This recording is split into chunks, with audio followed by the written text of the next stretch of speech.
Мы возвращаемся в студию проекта «Грани». Напомню, у нас в гостях начальник отдела столичного управления по противодействию наркопреступности Сергей Ильиных. Сергей Сергеевич, до рекламы мы с вами задались вопросом, а вот вообще у вас в практике бывало так, что поймали преступника, изъяли вещество, а потом пришлось отпустить, потому что это пока еще неизвестный наркотик? А такая проблема была до 2018 года, пока синтетические наркотики не ввели в сводную таблицу. На сегодняшний день стоит вопрос по вводу новых видов наркотиков синтетической группы. Можем вносить в течение месяца практически. После того, как становится известна формула данного вещества и заключение эксперта, мы вводим его в сводную таблицу. 27 сентября практически этого года в сводную таблицу было внесено 11 новых видов наркотиков и 17 элементов, с помощью которых создавали психоактивные вещества. Вы знаете, вот бытует в народе такое мнение, что наркобизнес трудно победить, потому что у него есть так называемая крыша, высокопоставленные люди, которые прикрывают это. Вот по опыту скажите, правда, нет?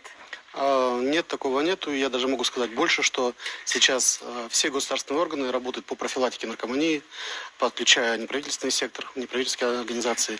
И мало остается людей, которым не безразлична данная проблема, работают активно с правоохранительными органами. Вот, кстати, о людях. Вот рядовые граждане как-то помогают, не знаю, может быть, звонят и говорят о предполагаемых закладках там или притонах.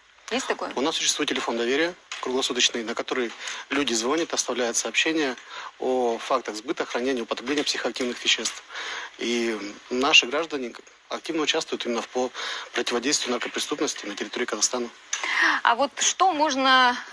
вообще наркомания в последнее время изменила статус, да, и помолодела. Вот в части профилактики, что можно посоветовать родителям для того, чтобы они как-то уберегли своих детей от этого зла?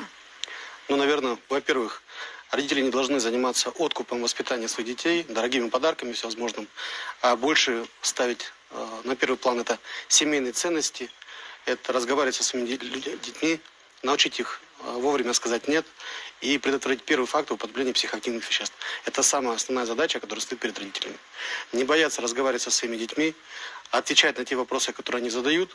В противном случае они будут искать ответы на улице, где их пойдут и направят в неправильное направление. Спасибо, Сергей Сергеевич, что этот вечер выходного дня вы провели с нами. Удачи вам в вашей нелегкой работе. А проект «Грани» продолжит наболевшая тема последних недель – дорогое и дефицитное дизельное топливо.